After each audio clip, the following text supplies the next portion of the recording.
우리 다시 한번 마음을 다짐하겠습니다. 주여 말씀하옵소서. 말씀대로 지켜야 하는 우리 모두가 되기를 축복합니다. 오늘 설교 제목은 박해자 사울의 회심입니다. 박해자 사울의 회심. 우리가 회심이라는 말은 마음을 바꾼다는 것입니다.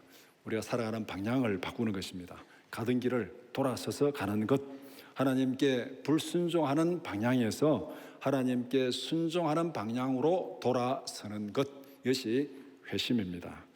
과학 역사를 보면은 과학에서도 이런 사건이 있습니다. 우리 옛날에 들은 기억이 있죠? 천동설, 지동설, 말은 들어보셨죠? 천동설은 지구가 중심이고 태양이 지구를 돈다는 그 천동설, 태양이 지구가 돈다는 거고, 지동설은 태양이 중심이고 지구가 돈다는 게 지동설입니다. 그러니까 중심이 어디냐는 것이죠. 그래서 옛날에는 천동설을 믿었습니다. 지구가 중심이고 태양이 돈다. 눈으로 보니까 태양이 아침에 떴다가 저녁에 지니까 태양이 도는 거 맞잖아. 그렇게 이제 지구가 태양이 돈다. 천동설. 그런데 이 코페르니쿠스라는 사람이 나타나가지고 아무리 관찰해도 그건 아니다. 지구가 태양 주위를 돈다. 그래가지고 지동설을 주장한 겁니다. 그래서 이 과학 역사에서 이게 이제 바뀌신 거예요. 중심이 바뀌어진 거예요. 지구 중심에서 태양 중심으로 바뀌어진 겁니다. 그래서 이 사상이나 행동이나 또 이 모든 일에 급격하게 정반대로 바뀌는 이런 사건을 우리가 코페르니쿠스적 전이다, 코페르니쿠스적 변화다, 그렇게 얘기를 합니다. 성경에서도 이런 변화가 있습니다. 사울이 바울로 변하는 것이 바로 이런 변화입니다. 사울은 뭐를 주장했습니까? 예수는 메시아가 아니다. 예수는 메시아가 아니다. 그런데 바울은 뭐를 주장합니까? 예수는 메시아다. 예수는 그리스도이다. 그래서 우리가 오늘날 예수 그리스도 이렇게 붙여서 쓰는 거예요. 예수 그리스도. 예수는 그리스도다. 예수는 메시아다. 예수 그리스도. 그러니까 같은 사람이에요. 사울이 바울로 이름 바뀌는 것이죠. 사울은 예수는 메시아가 아니다. 바울은 예수는 메시아다. 사울은 바뀌기 전에도 여기에 생명 걸었어요. 예수는 메시아가 아니다. 여기에 생명 걸었습니다. 그 다음에 바뀐 뒤에는 예수는 메시아다. 여기에 생명 걸었습니다. 오늘 본문은 바로 그 역사적인 사건, 사울이 바울로 바뀌는 그 역사적인 사건을 기록하고 있습니다. 사도행전 9장 1절에서 22절을 읽었는데 이 말씀을 두 부분으로 나눠서 함께 살펴보고자 합니다. 첫 번째는 사울의 계획 1절에서 9절, 두 번째는 하나님의 계획 10절에서 22절입니다. 먼저 1절에서 9절은 사울의 계획을 말씀합니다. 첫 번째는 복음과 그리스도인들에 대한 사울의 태도가 어떤지를 말씀합니다. 1절에 이 사울이 주의 제자들에 대하여 여전히 살기가 등등하여 이렇게 말하고 있습니다. 여기서 주의 제자들, 예수 믿는 사람들, 그 다음에 그리스도인들, 그 다음에 교회, 복음 다 통칭해가지고 지금 사울이 거기에 대해서 어떤 생각을 가지고 있는가? 여전히 살기가 등등하여. 살기가 등등하다는 말은 더 이상 설명할 필요 없는 것이요. 우리가 다 그냥 말 그대로 아우 진짜 살기가 등등하네. 눈에 막 살기가 보이네. 이런 겁니다. 그게 여기서 여전히라는 말, 여전히 이거는 앞의 사건과 연결되어 있다는 거예요. 스데반의 순교 사건과 연결되는 것입니다. 그러면 사울이 이 스데반의 순교에서 어떤 일을 했는지 그것과 연결해가지고 지금 계속 그렇게 일을 하고 있다는 거예요. 사도행전 8장 3절 말씀 같이 보겠습니다. 사울이 교회를 잔멸할새 각 집에 들어가 남녀를 끌어다가 옥에 넘기니라. 스데반이 순교를 당하고 그걸로 끝난 것이 아니고 사울은 지금 스데반을 죽이는 거 그걸로 직성이 안 풀려가지고 각 집에 예루살렘에서 각 집에 들어가가지고 예수 믿는 사람 잡아다가 옥에 넘기고 이렇게 막 그냥 생명 걸고 지금 박해하는 거예요. 사울이 이렇게 복음을 박해하고 이렇게 핍박하는, 그리고 지금도 여전히 살기가 등등해가지고 교회를 박해하는 이유가 뭐겠습니까? 우리는 뭐든지 현상만 보고 판단하면 안 돼요. 현상만 보고 판단하면 안 되고 그 현상이 나타나는 배경이 뭐냐, 왜 그런 일이 일어났는가, 그런 일을 한 동기가 뭐냐, 이거를 자세히 봐야 돼요. 배경을 보고 이유를 보고 동기를 보고 이런 일이 벌어졌구나 이렇게 봐야 되지, 그 배경, 이유, 동기 무시하고 눈에 보이는 그것만 딱 보고 판단하면은요 99.9% 거짓 선동에 이용당합니다. 99.9% 거짓 선동에 이용당합니다. 그것만 믿고 딱 행동하면요 무조건 보이스피싱에 걸립니다. 돈 다 날아갑니다. 그냥 이게 진짜냐, 왜 이럴까, 이유와 동기, 배경을 다 보고서 판단해야 되는 거예요. 그러면은 사울이 이렇게 복음을 박해하고 교회를 잔멸하고 교회를 무너뜨리려고 혈기가 살기가 등등한데 왜 이런 행동을 하는가? 그 이유를 알아야 됩니다. 사울은 예수 믿는 사람들을 내부의 위험한 분열주의자다, 그렇게 생각합니다. 이스라엘의 안전을 위태롭게 하는 내부 분열주의자, 이것이 지금 사울이 생각하는 예수 그리스도, 예수 믿는 사람들에 대한 자세입니다. 그래서 이것은 예수님을 바라보는 유대인들 주류의 생각입니다. 사울만 그런 것이 아니고, 사울만 특별하게 그런 게 아니고 유대인들의 주류가 예수님에 대해서 그렇게 생각하는 거예요. 예수님 그리고 예수 믿는 사람들은 유대인들의 안전을 위협하는 내부 분열주의자들, 이런 생각에서 지금 사울이 그렇게 행동하고 있는 거예요. 사울이 독특한 게 아닙니다. 유대인들 전체가 그렇게 생각하고 있어요. 전체가 그렇게 생각하는데 대다수의 유대인들은 그렇게 생각하고 나쁜 놈들하고 행동하지 않아요. 행동하지 않아. 그런데 사울은 나쁜 놈들 그러면 어떻게 합니까? 열정적으로 행동하는 사람이에요. 행동. 그러면 안 되지, 죽여야지, 이거. 그러니까 우리가 성향이 그렇잖아요. 어떤 말을 들으면 그렇구나, 그러면 그렇지 하고 앉아 있는 사람이 있고, 그거 들으면 열받아가지고 막 소리 지르고 막 나가서 막 행동하는 사람이 있잖아요. 사울은 그런 걸 딱 보면은, 불의를 보면은 참지 못하는 행동하는 사람. 그래서 사울이 지금 이렇게 행동하는 거예요. 사울만 생각이 잘못된 게 아니고 유대인 전체가 그런 생각을 가지고 있는 거예요. 그러면은 어떻게 유대인들이 이런 생각을 가지고 있는지 알 수 있느냐? 그 단서를 요한복음 11장 48절에서 말씀하고 있습니다. 요한복음 11장 48절 같이 보겠습니다. 만일 그를 이대로 두면 모든 사람이 그를 믿을 것이요, 그리고 로마인들이 와서 우리 땅과 민족을 빼앗아 가리라 하니. 이게 예수님에 대한 유대인들의 생각입니다. 예수를 그대로 두면은 다 예수를 믿게 될 거고, 그러면은 우리가 다 믿어서 다 이게 부강하게 잘 살면 좋은데, 그러면 로마 사람들이 와가지고 우리 땅을 빼앗고 우리 민족을 다 빼앗아 가리라. 그럼 어떻게 되는? 우리 만나는 거예요. 어떻게 되는 거예요? 그러면은 예수 믿으면 안 되는 거죠. 예수를 죽여야 되죠. 나라가 위태로운데. 이게 유대인들의 생각이에요. 이런 생각을 가지고 막 걱정을 하니까 거기에 정리를 딱 해주는 사람이 있습니다. 대제사장 가야바가 정리를 딱 하고 오더를 내립니다. 요한복음 11장 49절 50절 같이 보겠습니다. 그 중에 한 사람, 그의 대제사장 가야바가 그들에게 말하되 너희가 아무것도 알지 못하는도다. 한 사람이 백성을 위하여 죽어서 온 민족이 망하지 않게 되는 것이 너희에게 유익한 줄을 생각하지 아니하는도다 하였으니. 얼마나 무서운 얘기면서 얼마나 멋있는 얘기입니까? 한 사람이 죽어서 민족을 구원한다면은 그 사람 죽이는 거, 그거는 민족을 위해서 당연한 거다. 이거 당연히 해야 되는 거다. 정말 이 거룩한 일이다. 그러면서 오더를 딱 내리는 거예요. 예수는 죽여야 된다. 대제사장의 생각이, 유대인들의 생각이 이렇게 딱 자리를 잡고 있습니다. 바울은 누굽니까? 사울은 이 유대인들의 생각이 철두철미한 사람이에요. 그러니까 대제사장의 오더를 딱 내리면은 행동 대장으로 딱 나서야 됩니다. 사울은 그거 듣고 그냥 가만히 있는 사람이 아니에요. 할례와 율법을 무시하는 것은 내부 분열주의자들이라는 겁니다. 이스라엘의 존재와 안위를 위협하는 자들, 이들을 제거해야 이스라엘의 안전이 보장된다. 그러니까 예수 믿는 사람들을 철저하게 응징하고 징벌해야 되는 것이다. 이것이 하나님을 위한 것이고, 이것이 민족을 위한 것이고, 이것이 이스라엘의 안전을 위한 것이다. 여기에 의의가 없습니다. 대다수 사람들이 그렇게 생각하니까, 사울만 특별하게 그렇게 한 거 아니에요. 대다수 사람이 그렇게 생각하니까 사울의 일이 얼마나 당당하고 의롭고 거룩한 것입니까? 두 번째, 사울의 자신의 생각을 실천하는 사울의 구체적인 행동입니다. 사울의 성품은 아주 열정적인 사람입니다. 그는 자기가 믿는 그 믿음에 대해서 그냥 가만히 앉아있는 게으른 사람이 아니에요. 대단히 열성적인 사람입니다. 아주 열정적인. 사울은 이스라엘과 율법에 열심히 있었습니다. 그러니까 예수 믿기 전에도 열심히 있었고, 예수 믿은 다음에도 열심히 있었고, 사울은 열정적인 사람. 그런데 성경에 보면은 한 가지 분명한 것은 하나님은 게으른 사람을 쓰지 않습니다. 하나님은 열정적인 사람을 씁니다. 사울도 열정적인 사람이고, 베드로도 열정적인 사람이고, 열정적인 사람을 쓰는 거예요. 천성적으로 게으른 사람은 할 수 없죠.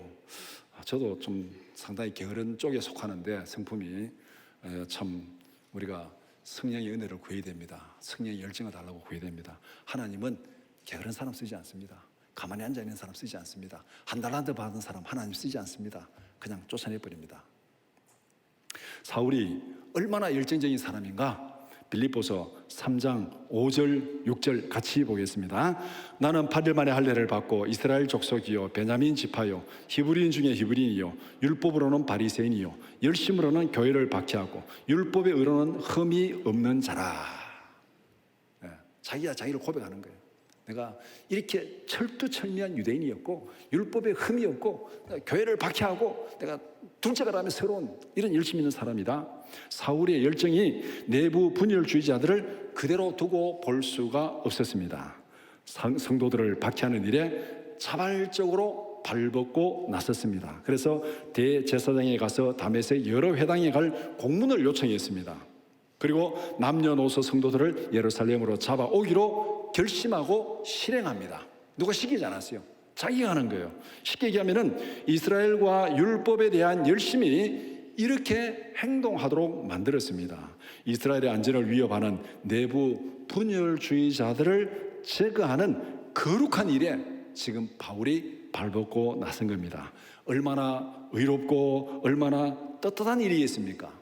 지금 바울이 하는 행동은요, 개인적인 행동이 아니고 유대인들의 전체 지지를 받고 나 있는 행동입니다. 우리나라로 말하면은 1910년에 나라가 망하니까 울분을 터뜨리면서 가산 다 정리해가지고 만주로 가서 독립운동하는 사람들과 똑같은 거예요. 지금 바울의 심정은, 다메섹으로 가는 바울의 심정은 나라를 잃어버리고 만주로 가서 독립운동하는 그들의 심정과 똑같은 그런 마음이 지금 다메섹으로 가는 바울의 심정입니다. 민족의 안전을 위해서, 민족의 안전을 위해서 이 내부 분열주의자들 색출해가지고 죽여야 된다. 사울은 복음을 박해하기 위한 자비량 선교사입니다. 누가 시키지도 않았는데 자발적으로 헌신하고 있습니다. 우리 모두에게 복음에 대한 이런 헌신이 있기를 축복합니다.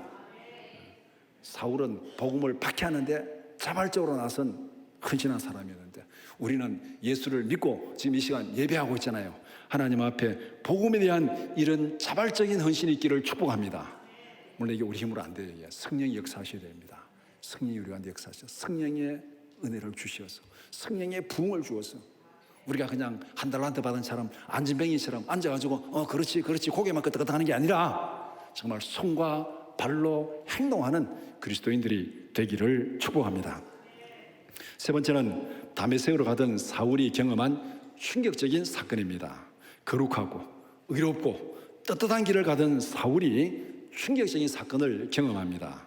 그 내용이 지금 3절에서 9절까지 쭉 설명되어 있는데, 첫 번째는 하늘에서 내리치는 강력한 빛을 맞고 땅바닥에 쓰러졌습니다.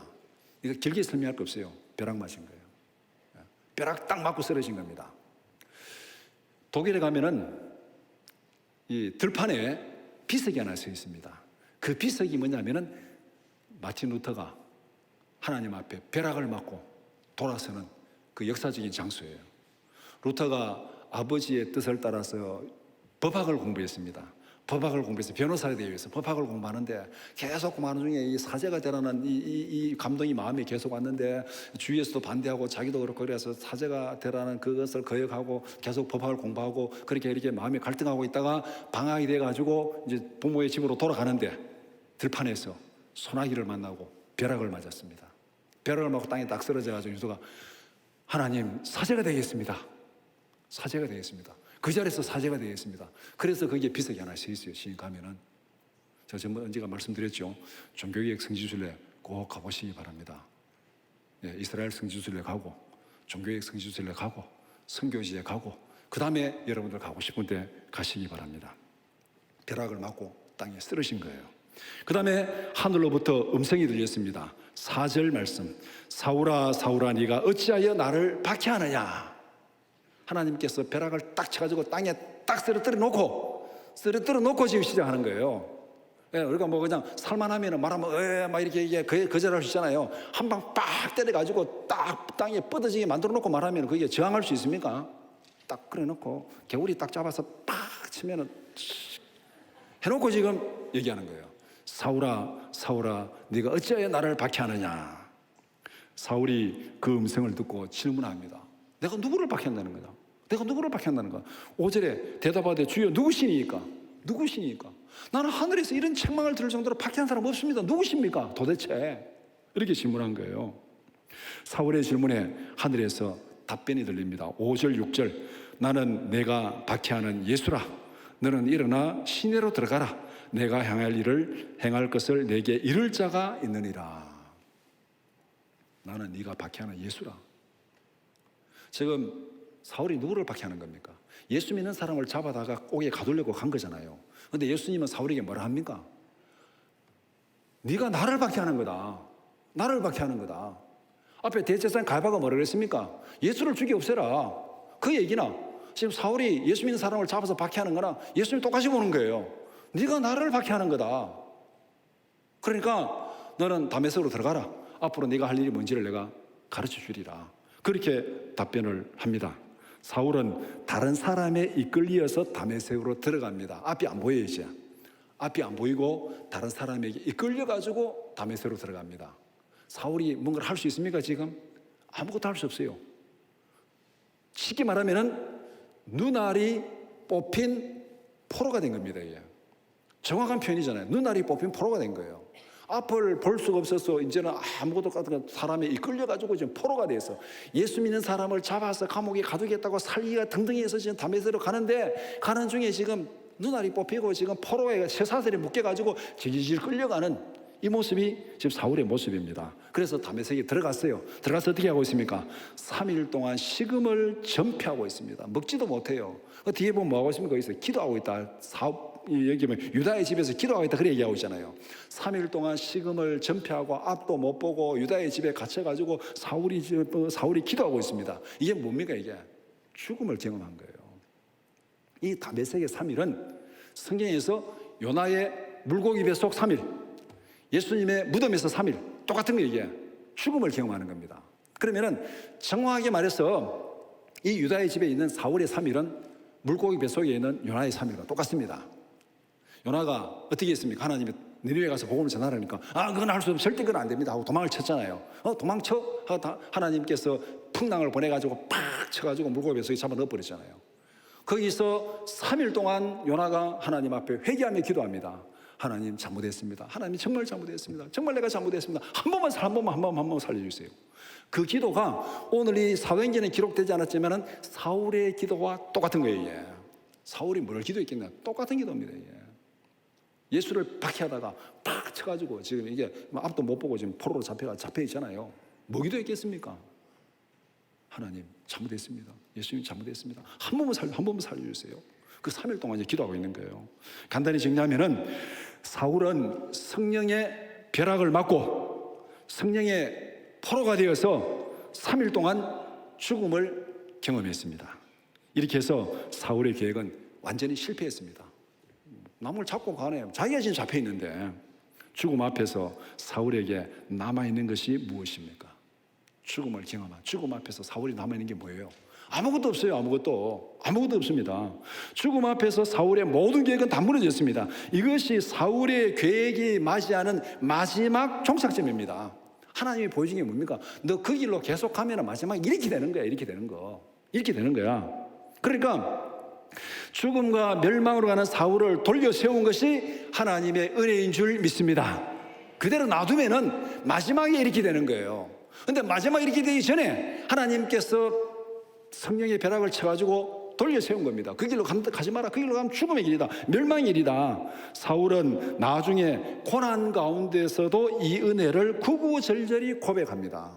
앞에 지금 16절에 말하는 대로 얼마나 고난을 받을 때 말하고 있는데 바울이 돼가지고 복음을 전하면서 얼마나 고난을 당합니까? 여러 번 죽을 고비를 넘기고 동족의 고난과 그 다음에 여러 가지 위험, 땅, 강 등등 막 엄청나게 고난을 많이 당하잖아요. 그때 사울이 원망합니까? 불평합니까? 하나님 왜 날 불러가지고 이렇게 복음 전하라고 선교지로 보내가지고 이렇게 고생시킵니까? 이럴 것 같으면 하나님 왜 불렀습니까? 그런 불평 하나도 없어요. 왜? 이미 죽음을 경험했습니다. 복음에 거역하다가 하나님께 거역하다가 그 길 가면 어떻게 되는지 다메섹에서 죽음을 경험했습니다. 그런 나를 하나님이 돌려 세워가지고 복음을 전하게 만들었으니 이것이 하나님의 은혜입니다. 이것이 하나님의 은혜입니다. 그러면서 내가 나 된 것은 하나님의 은혜라고 고린도전서 15장 10절에서 구구절절히 그런 고난 가운데서 이게 하나님의 은혜입니다. 이게 하나님의 은혜입니다. 복음에 거역하던 사람을 복음에 순종하며 이 복음을 전하면서 살아갈 수 있도록 이 만든 이게 하나님의 은혜입니다. 그렇게 자기가 고난 가운데서 은혜라고 고백하는 거예요. 그럼 여기서 우리가 우리 자신에게 딱 던져야 될 질문이 있습니다. 사울이 지금 자기 계획을 가지고 다메섹 갔잖아요. 그런데 사울이 거기서 뭐를 봤습니까? 자기가 가지고 있는 계획, 자기가 가지고 있는 열정, 이것이 죽음 앞에서는 아무것도 아니다. 죽음 앞에서는 남는 게 없다. 죽음 앞에서는 아무것도 아니다. 그러면은 죽음 앞에서 남는 것이 무엇인가? 오늘 우리가 계획을 가지고 비전을 가지고 열심히 살아가는데 이 모든 것들 내가 하나님 앞에 죽음 앞에서 남는 것이 뭐냐? 이걸 계산해 봐야 됩니다. 이걸 계산해 봐야 돼요. 내가 열심히 바쁘게 열심히 쫓아가는데 이게 하나님 앞에서 죽음 앞에서 여기서 남는 게 뭐냐? 아무것도 없다? 그럼 그 길 가면 안 돼요. 여기는. 아무리 열심히 살아도 죽음 앞에서 남는 것이 아무것도 없다면은 지금 그 길 가면 안 됩니다. 돌아서야 돼요. 돌아서야 됩니다. 이것을 분명히 생각하는 것이 오늘 이 사울을 통해서 하나님 우리에게 보여주시는 겁니다. 이 땅에 열심히 살아가는 것, 열심히 살아가는 것도 중요하지만 더 중요한 것은 방향입니다. 방향. 하나님 앞에 거역하고 불순종하면서 열심히 살아가는 것, 그건 달려가는 것만큼 손해예요. 그거는 부산으로 가야 되는데 서울을 향해서 열심히 달려가는 거예요. 달려가는 것만큼 손해입니다. 방향을 잘못 잡았기 때문에. 하나님 앞에서, 죽음 앞에서 남는 것이 뭐냐? 그 일을 위해서 살아가야 됩니다. 사울의 계획은 이렇게 해서 죽음 앞에 아무것도 남는 게 없다는 것이 드러났습니다. 다음으로 10절에서 12절은 하나님의 계획을 말씀합니다. 첫 번째, 아나니아가 들어서 알고 있는 사울의 계획입니다. 사울을 포로로 잡은 하나님은 예수 그리스도의 제자인 아나니아를 불렀습니다. 10절에서. 그리고 뭐라고 말합니까? 가서 사울을 찾아서 안수하여 보게 하라. 11절 12절. 너가 가서 사울이 매여 있는 포로의 결박을 풀어주라는 거잖아요.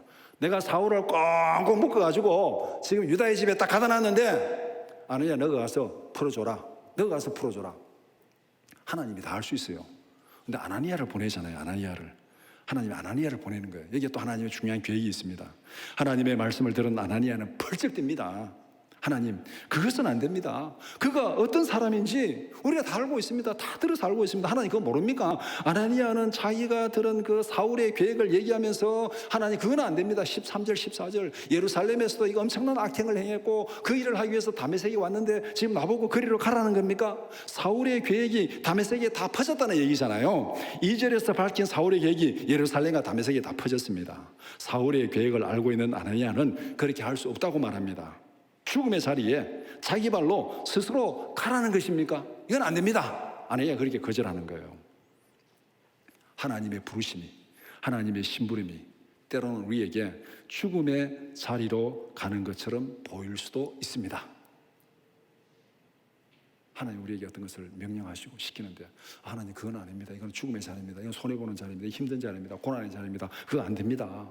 그렇게 보일 때가 있다는 겁니다. 모세도 그래서 하나님 앞에 거절했습니다. 80세에 불러가지고 바로에게 가라 그러니까 하나님 그건 안 됩니다. 그건 안 됩니다. 그건 안 됩니다. 지금은 안 됩니다. 하나님께서 예레미야를 불러가지고 시키니까 예레미야 뭐라 했습니까? 나는 안 됩니다. 그거 안 됩니다. 안 됩니다. 이건 죽음의 길이고 고난의 길이 안 됩니다. 이거. 그래서 예레미야도 모세도 그래서 거절한 거예요. 오늘 우리에게도 마찬가지예요. 이 하나님의 부르심 같은데 그런데 하나님 이건 아닙니다. 그렇게 보일 수 있습니다. 아나니아도 지금 그렇게 보이는 거예요. 하나님이 시킨 대로 하면 이게 죽음의 길이에요. 그러니까 아나니아가 거절합니다. 근데 하나님께서 우리를 부르실 때는 그냥 그렇게 죽음의 자리로 밀어넣기 위해서 부른 거 아니에요. 우리 눈에는 죽음의 자리인 것처럼 보이지만은 거기에 하나님의 계획이 있습니다. 두 번째, 사울에 대한 하나님의 계획입니다. 아나니아 말을 들은 하나님께서 아나니아에게 답변하십니다. 사울의 계획을 나도 알고 있다. 너무 아는 게 나도 알고 있다. 그러나 나는 사울에 대해서 다른 특별한 계획을 가지고 있다. 너가 사울에 대한 계획을 알고 있지만은 나도 그거 다 듣고 알고 있다. 그러나 내 말 한번 들어봐라. 나는 사울에 대해서 다른 계획을 가지고 있다. 그러면서 사울에 대한 하나님의 계획을 말씀합니다. 15절 말씀. 주께서 이르시되 가라, 이 사람은 내 이름을 이방인과 임금들과 이스라엘 자손들에게 전하기 위하여 택한 나의 그릇이다. 이게 하나님의 계획이라는 거예요. 그러니까 이 하나님의 계획을 아무도 모르니까 아나니아가 볼 때 사울에게 가라는 거예요. 죽음의 길로 가라는 거잖아요. 근데 하나님의 계획을 알고 나면은 이 길이 하나님께 순종하는 길이고 영광의 길이에요. 지금 하나님의 계획 세 가지를 여기 딱 말하고 있는데, 주의 이름을 이방인들에게 전할 하나님의 그릇이다. 율법에 열심히 있는 배타적 민족주의를 불러서, 사울은 누굽니까? 배타적인 민족주의자입니다. 유대인들이 다 그래요. 그러니까 이방인은 개취급하고 이방인과 성장하지 못하고 유대인만 선민사를 가지고, 이거는 배타적인 민족주의자를 불러서 누구에게 복음을 전하는 거예요? 이방인들에게 복음을 전하게 하는 하나님의 그릇이다. 우리 오늘 말하면은 얼마나 역발상입니까? 이게 얼마나 역발상입니까? 하나님은 뭐 복음을 믿고 순종하는 자를 이방인의 그릇을 보낸 게 아니고, 복음을 박해하고 반대하는 그를 변화시켜가지고 이방인에 보낸다는 거예요. 그러니까 이 하나님의 역발상의 계획을 우리가 알지 못하니까 우리는 하나님의 부르심이 고난의 길이고 죽음의 길이고 힘든 것처럼 보여지는 거예요. 두 번째는 주의 이름을 임금들에게 전할 하나님의 그릇이다. 사도행전 26장에 보면은 아그리빠 왕에게 복음을 전합니다. 그리고 로마 권력자들에게 복음을 전합니다. 그 다음에 세 번째는 주의 복음을 이스라엘 자손들에게 전할 하나님의 그릇이다. 우리가 바울 사도를 이방인의 그릇이다, 이방인에게 복음을 전할 하나님의 그릇이다 하면은 예루살렘 자기 유대인들은 무시한다, 그렇게 생각이 쉬운데 절대 그렇지 않습니다. 이방인들을 위한 하나님의 그릇이지만은 바울은 유대인들의 구원을 위해서 정말 애절하게 기도한 사람이에요. 이 바울의 심정을 로마서 9장 전체에 잘 표현하고 있습니다. 자기 민족에 대한 바울의 마음이 어떤지 로마서 9장을 보면은 그게 잘 기록되어 있는데 다 읽을 수는 없고 한 절만 보겠습니다. 로마서 9장 3절 말씀 같이 보겠습니다. 나의 형제 곧 고류의 친척을 위하여 내 자신이 저주를 받아 그리스도에게 끊어질지라도 원하는 바로라. 이게 무슨 얘기예요? 내 민족을 구원하기 위한 일이라면은 내가 저주를 받아서 차라리 내가 구원받지 못하는 일이더라도 내 민족이 구원받는 그것은 내가 원하는 바다. 유대인을 위해서 얼마나 간절한 심정을 가지고 있었습니까? 참 우리가 이런 심정으로 기도해야 되지 않겠습니까? 내가 구원받지 못하는 아이더라도 내 자식들이, 내 형제들이, 내 가족들이 구원받아야 되지 않느냐, 이런 간절한 심정으로 기도하는 우리 모두가 되기를 축복합니다. 사울의 계획과 하나님의 계획, 이 두 개의 정반대 계획이 충돌합니다. 사울의 계획은 아예 교회를 없애는 겁니다. 하나님의 계획은 그런 사울을 열방의 복음을 전하는 그릇으로 사용하겠다는 겁니다. 이 두 개의 계획이 충돌하면 어떤 결과가 나타나겠습니까? 결과가 기대되죠. 드라마 같으면 여기서 다 끝이 나야 됩니다. 다음 주에 뵙겠습니다 하고. 세 번째, 아나니아의 기도를 받은 후에 일어난 사울의 변화가 어떤 것입니까? 아나니아는 하나님의 부름을 받고 심부름을 갔습니다. 사울에게 주의 말씀을 전하고 안수하여 기도했습니다. 그랬더니 사울의 눈에서 비늘 같은 것이 벗어지고 보게 되었습니다.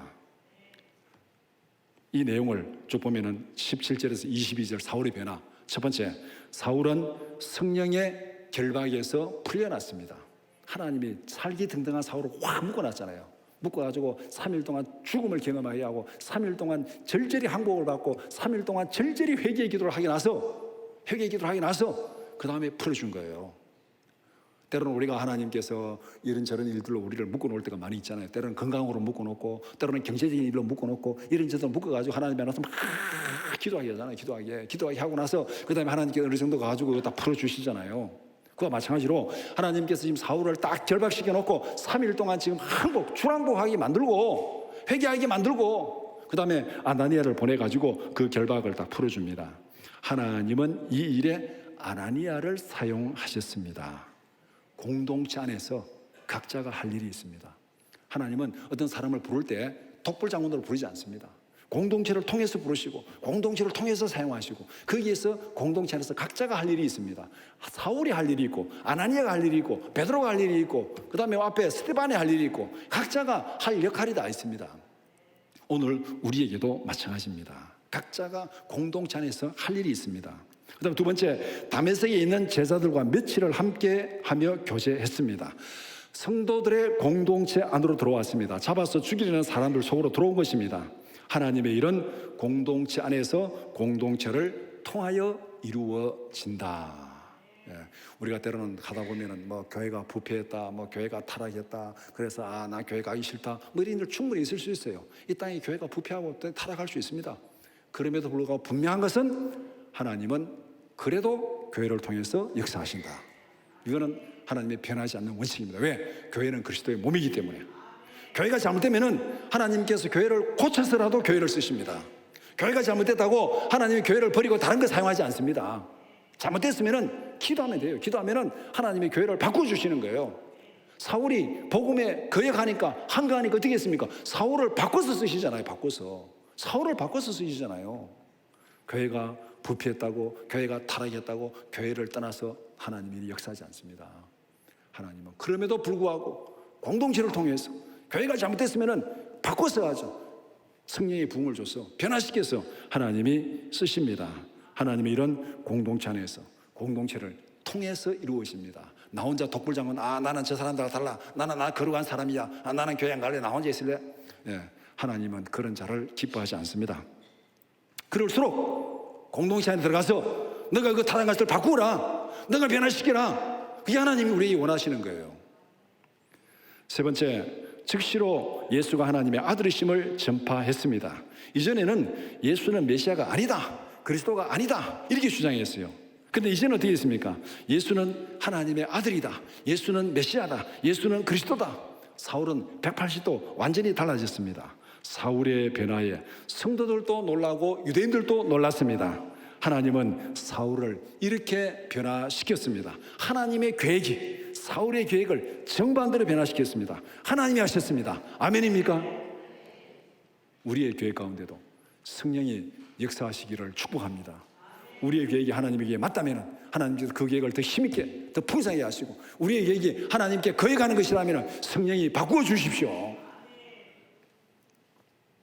모든 사람들은 하나님께서 창조하신 세계 속에 살아갑니다. 하나님이 창조하신 세계 속에서 하나님이 주신 은혜로 살아갑니다. 다시 말하면 모든 사람들은 하나님의 크신 계획 안에서 살아간다는 것입니다. 그렇다면 어떻게 해야 되겠습니까? 나의 계획이 아니라 하나님의 계획에 맞게 살아가야 됩니다. 이것을 쉽게 예를 들어 설명하면, 여러분 대부분 다 운전하시잖아요. 운전하실 때 교통 신호에 따라서 운전하라는 것과 똑같습니다. 하나님이 창조하신 세계 안에서 하나님의 은혜로 살아가는 우리가 하나님의 말씀에 따라 살아가는 것, 순종하며 살아가는 것은 우리가 운전하면서 대한민국에서, 대구에서 교통신호 체계를 따라서 운전하는 것과 똑같습니다. 신호를 어기면 어떻게 되는 거예요?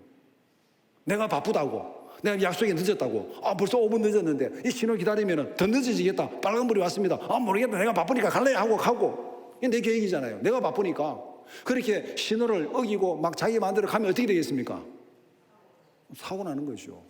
죽기로 작정한 겁니다. 그거는 아무리 바빠도, 내가 아무리 지루해도 신호를 지켜가야 돼. 신호를 지켜가야 되는 거예요. 그와 마찬가지로 하나님이 창조하신 세계에서 하나님의 은혜로 살아가는 우리는 내가 아무리 바쁘고, 내가 아무리 귀찮고, 내가 아무리 힘들어도 하나님의 말씀에 따라 순종하며 살아가야 됩니다. 이것이 이 땅에서 살아가는 우리의 삶의 대원칙입니다. 사울은 그것도 모르고 자기 열심으로, 자기 열정으로 가다가 하나님의 계획과 팍 부딪혔잖아요. 부딪혀가지고 돌아선 겁니다. 하나님은 특별한 계획을 가지고 우리를 부르셨습니다. 특별한 계획을 가지고 우리를 구원하시고 우리를 자녀 삼으셨습니다. 믿으십니까? 그렇다면 우리는 지금 하나님의 부르심에 어떻게 응답하고 있습니까? 내 마음속에서 말씀을 통해서 말씀하시는 성령의 음성을 무시하지 마시기 바랍니다. 말씀을 들을 때 고개는 끄덕끄덕하고 마치 해야지, 근데 지금은 아니야, 지금은 조금 있다가, 그 힘들어, 귀찮아, 조금 있다가. 이거는 성령의 감동을 계속해서 무시하는 거예요. 그거는 순종하는 게 아닙니다. 성령의 뜻을 무시하고 내 고집을 피우는 것은 빨간불에 직진하는 것과 같습니다. 성령의 감동을 무시하는 것은 빨간불에 직진하는 것 같아요. 죽기로 작정한 거죠, 그거는. 근데 파란불이 왔는데 안 가고 있어요. 어떻게 됩니까? 뒤에서 빵빵하고 난리가 나죠. 여러분 운전하다가 오늘 내 말 틀린지 맞는지 한번 해보세요. 파란불이 왔는데 앞에 딱 가만히 있어 보세요. 어떻게 되는지. 뒤에서 빵빵하고 난립니다. 그럼 빨간불이 오면 서는 거고 파란불이 오면 가는 거예요. 예. 갈 때 가고 설 때 서야 돼요. 이게 고스톱이잖아요. 고스톱. 잘 아시죠 여러분들. 갈 때 가고 설 때 서는 겁니다. 무슨 일을 하든지 하나님의 뜻에 따라 성령과 동행하는 우리 모두가 되기를 축복합니다.